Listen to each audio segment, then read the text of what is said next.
Hello, I'm Peggy O'Neill. Welcome to today's live learning where we're talking about how to have the courage to listen to your heart. And I'm originating this live video from the Facebook group Answering the Call. And when we're talking about answering the call, we're answering that longing, that sense something's missing. I know there's something more for me, or something more to life, or something I'm to do or be. And so we're listening to that call to return home to ourselves, to our true nature as the one being that we are. And then there's a second piece to that. Once we know who we are and we experience the love, fulfillment, peace that we essentially are, then we sense that we want to share that in our own unique way. So we also explore that here. So welcome. And if you're here in person, please say hi. If you're watching this on replay, please put in hashtag replay. I love knowing you saw this. And at any time, if you have questions or comments, please put them in the chat and I will answer them. All right, let's get started. How to have the courage to listen to your heart. Most of us have been conditioned to pay attention to our rational thinking, to our thoughts. We tend to look to our thoughts and ask, what am I supposed to do? Or we might read a book, which that's fine, but we're trying to get educated. We're trying to get more information from the outside in when we're reading a book. Usually that's the intention. And again, we've been conditioned to look at our thoughts. Well, my thoughts will tell me what to do. They'll give me guidance. And actually, your thoughts are the least reliable source of true guidance. Our thoughts are arising out of the blue. You can find that out yourself by noticing the next thought that you have after we get off of this session, noticing the next thought you have, and then see, can you find the source of that thought? And you will discover you cannot. So how could we rely on those thoughts that are coming out of nowhere? But we think of our thoughts as giving us guidance, but it's actually our body. Our body's like a tuning fork. Our body's like this sensing system, sensing life, sensing guidance, sensing nudges, sensing the universe. So we are one with the universe. Incorrect language, we're actually the universe, but for purposes of we make concessions a lot in language to try to explain these concepts and the reality. So it's actually the body, not the emotional body. The emotions also are not reliable, but it's the sensing body that I'm talking about here. So when you have a sense like, oh, I need to call home, or I need to call my child, there's a sense about that. And that appears, we experience it in our body. There's some sort of sense that arises.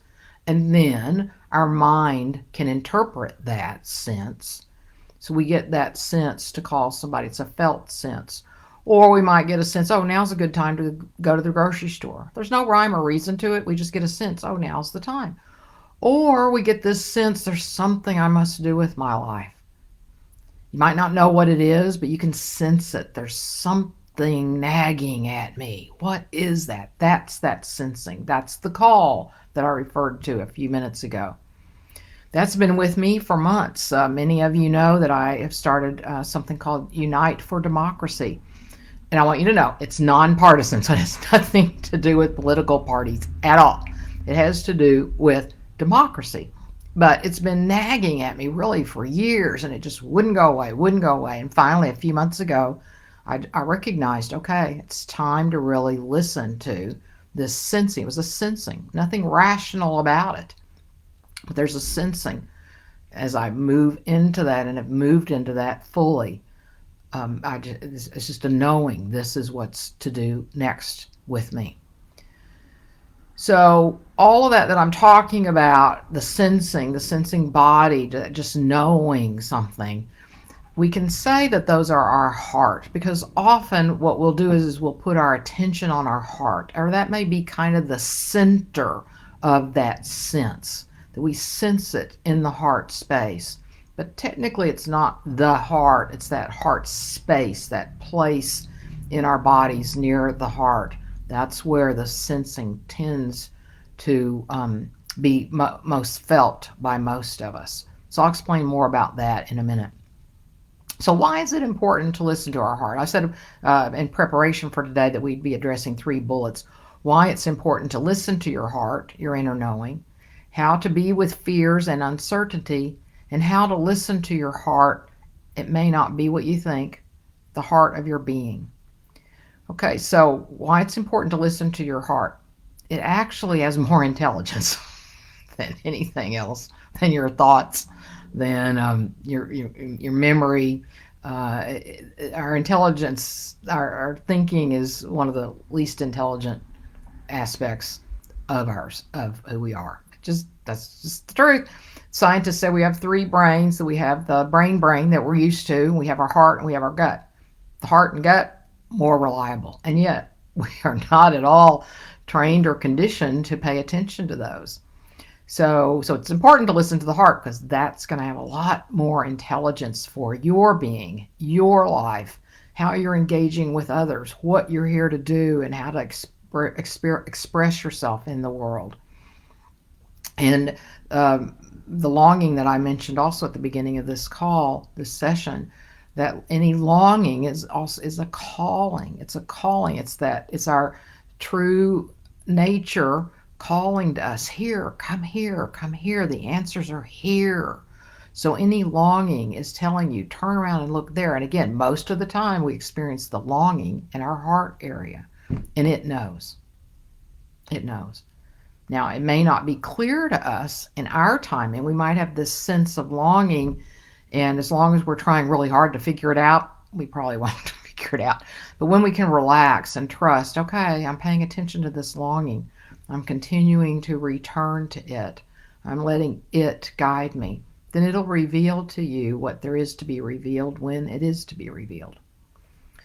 Okay, how to be with fears and uncertainty, because this can be very unsettling. What do you mean don't listen to my thoughts? What do you mean don't try to figure things out? It's like, oh, my life will fall apart if I don't do that. So, I mean, that's just what we're conditioned to do, to rely on those. So what's going to happen? So what do? Well, we start trusting everything that I've offered, and it's not just me. Look up any non-dual teachers. They're all going to say something similar, some version of this. So the fears are natural, the anxiety is natural, because we've not at all have any training or education, for the most part. Some of you might, but for the most part, any training or education or other people who encourage us to trust that. I mean, even when we're supposed to make decisions, right? You're supposed to make a list of pros and cons, and and figure it out from that. That can be fun and useful if I'm paying attention to the sensing. It's not which are more, which are better. Where is my attention keep going when I write those lists? That's going to give you the information. Where is the attention going?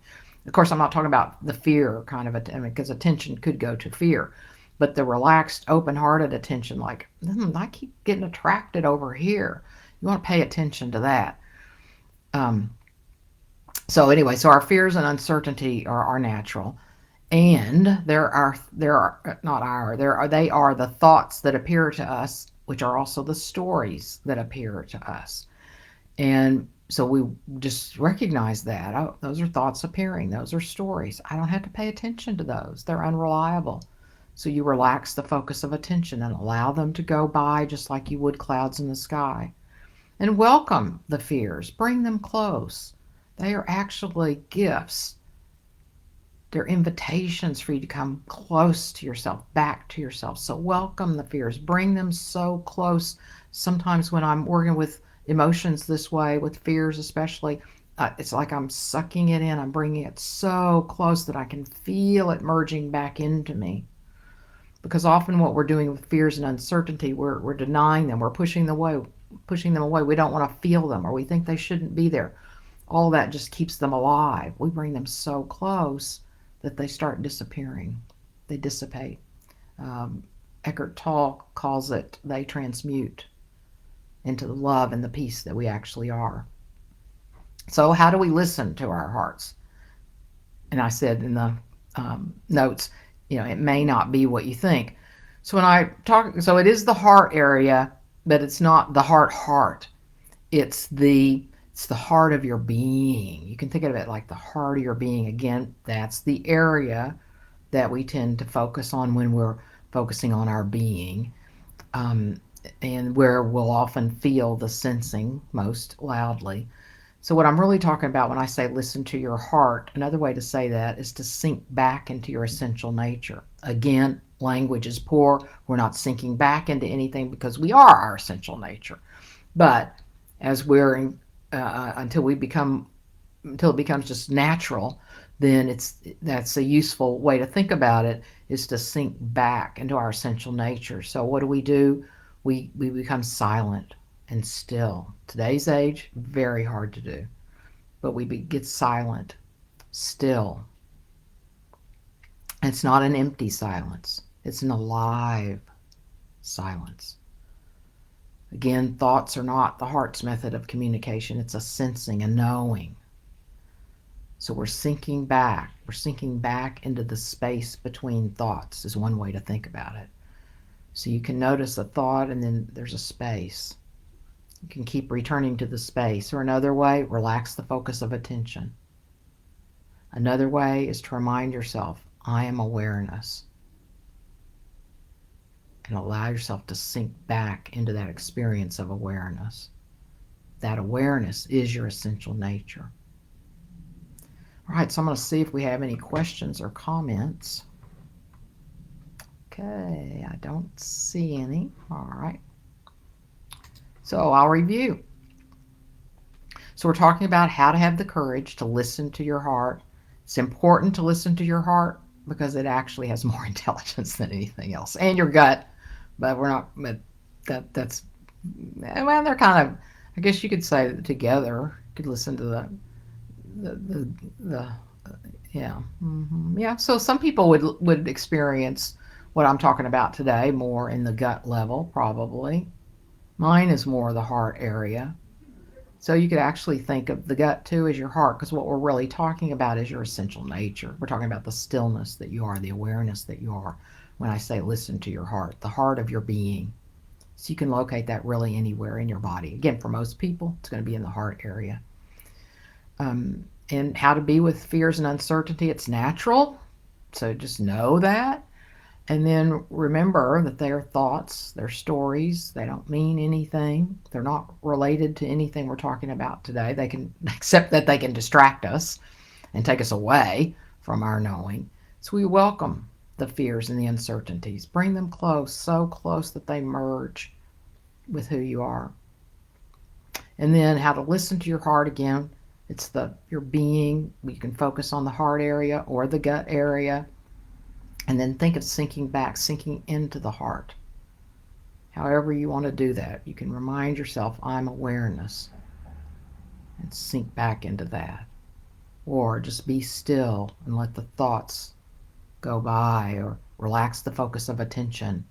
And just as you relax the focus of attention, you'll experience the stillness, the openness, the vastness that you are at the heart of you. Okay, so I'll look one more time if we have any comments or questions. And I want to remind you that a week from today, Thursday, January the 18th, got an awesome workshop. So let's just say, are you feeling stuck these days in anything we talked about today? Feeling stuck with listening to your heart, stuck with your career, with money, stuck anywhere? Well, the workshop next week is about opening to the flow of life, the abundance, the wealth, the peace, the love that you truly are. So it's a great way to unstick, open up, get into the new year in the flow of the universe. So I hope you'll join us next Thursday, January the 18th, 11:30 to 1 Central. If you want to join us, either send me an email at Peggy-O'Neal,